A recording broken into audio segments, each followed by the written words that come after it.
Nucky and the rest of the gang are back for season 2 of HBO's critically acclaimed series, Boardwalk Empire. I wanted to start off with your character, Jimmy. He's really coming into his own this season, wouldn't you say? Yeah.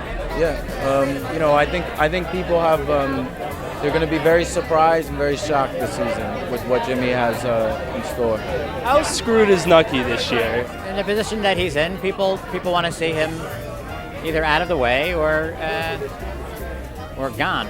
In regards to your character, how similar are you to her in real life, would you say? Well, I would say that whatever character I play, I really pull out whatever, those aspects of myself and I exaggerate them. Lucy Danziger, she's so complicated. I mean, I really created her with Martin Scorsese.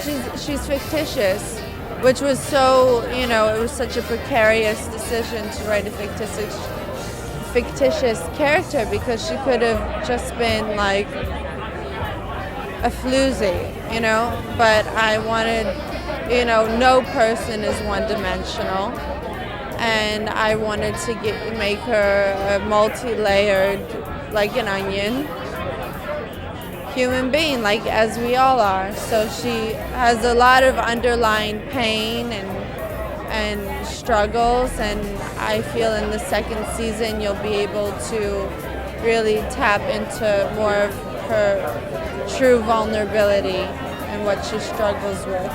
And aside from the inner turmoil that your character faces this season, does she expand, would you say? She's full of surprises.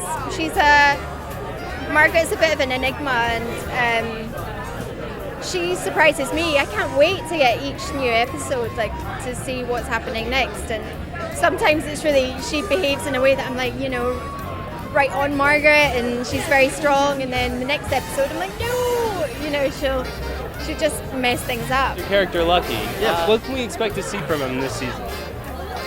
Where we left off last season, Lucky was kind of thrust into a world where he was trying to see if the same rules applied from where he came from. And I think by the end of the season, he started finding his legs. And then we pick up in the second season where he's feeling more comfortable in this world, but now really wants to get ahead while, maintaining a sense of dignity and integrity. So it's a great part, a lot of growing pains. How familiar were you with Luciano's story before taking on this? Well, I had the benefit of being able to research it for over 6 months from when I got the role. So I spent a lot of time reading, and before I watched any other portrayals of it, and it was characterized a number of times by really great actors, I had the benefit of trying to research the facts. And it was before the show came out, so when I Googled it, I wouldn't get, stuff about the show. So it was kind of helpful to kind of streamline it. But yeah, it was great. Spent a lot of time and energy in that. I think it's more than about the violence. I think it's a character-driven show, and that's what people respond to. Violence is sort of a byproduct of that, of that era of prohibition. But if it was just about violence, I don't think it would be an interesting show.